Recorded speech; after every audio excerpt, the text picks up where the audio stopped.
Hey everyone, I'm Joe McNamee. I teach people how to buy and sell real estate for a fair profit without risk. I also teach people how to build businesses, all different kinds of businesses. So this particular house, there's a lot to talk about with this place. The house was built in the 1870s, if I remember right. We're actually the 5th owner of this house.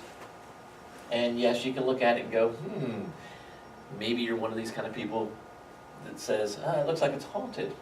Well, it's an older house, obviously, but it's there's some crazy little stories that are going on with this house.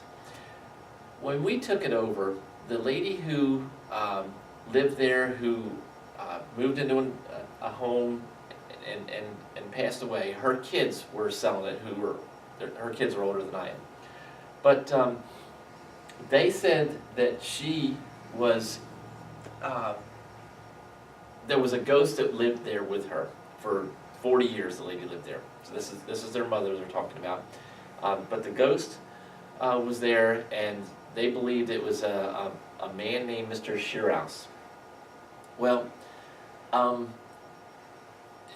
we heard stories, whatever you believe or you don't believe, but my outside sales rep had taken pictures of this house all through the house, and we constantly were hearing back from people who were looking at pictures saying, did you know that there's orbs in that house, or in those pictures of that house? And after about the 6th time of hearing this, matter of fact, at the chiropractor that we use, one of the ladies that works at the front desk there said, did you know that there's orbs in that house? And I'm like, finally I said to my wife, what in the heck are they talking about? She goes, I don't know. So I got a hold of my sales rep. I said, why is it that people were saying that there's orbs on these photos? Can you show me these? Let me see these photos. I haven't even seen the photos. So she goes, oh, I know what that is. That's water spots on my lens. My camera lens had gotten wet, and I can't get those spots off. It's kind of like a calcium buildup on there, and I can't get them off. I said, well, don't you think we ought to get another camera? And so, anyway, so we got her another camera. But the bottom line is that people were saying about this haunted thing. So one day, one of the guys that worked here at my office, he was my tech support guy. He helps me with my training business and videos and all that kind of stuff and websites and all. He's a pretty big guy. And one day, we get this phone call. People were at that house looking at it, and the house is about 20 minutes away from my office. That they were walking through the house, and all of a sudden, they heard footsteps going up the staircase or upstairs or something like that. So he and I jump in the truck, and we haul butt to this house, because I want to see what the heck this is. I gotta find out what's going on here. So I go to the house. Now we're acting like we're big and bad and all this kind of stuff, but we both are kind of like, I'm not so sure, but if I see something, I'm not sure what I'm going to do. So we go into the house. We walk all through the house. We went upstairs. Matter of fact, after we went upstairs, if you look at that picture there, you'll see at the top that there's plenty of room for an attic, which is a pull-down staircase. We went up into the attic. We're looking everywhere. We don't see any orbs, we don't see any ghosts, we don't see anything. So we come back down, and we're like, yeah, And so we go into the kitchen. Well, I had forgotten that there's a back staircase to this house. And so we go into the kitchen, and all of a sudden I remembered, you know what, there's another staircase. I wonder if they were talking about this other one. Well, right when I said that, all of a sudden we heard this crazy sound. And it sounded like somebody on that back staircase. So Philip and I, we go out of the kitchen, and we're looking towards that staircase, and we don't see anything. Well, I happened to look out the window at the same time that we're doing this, and there was an old TV antenna in the side yard. And the antenna was, I don't know, maybe 2 or 3 feet away from the house.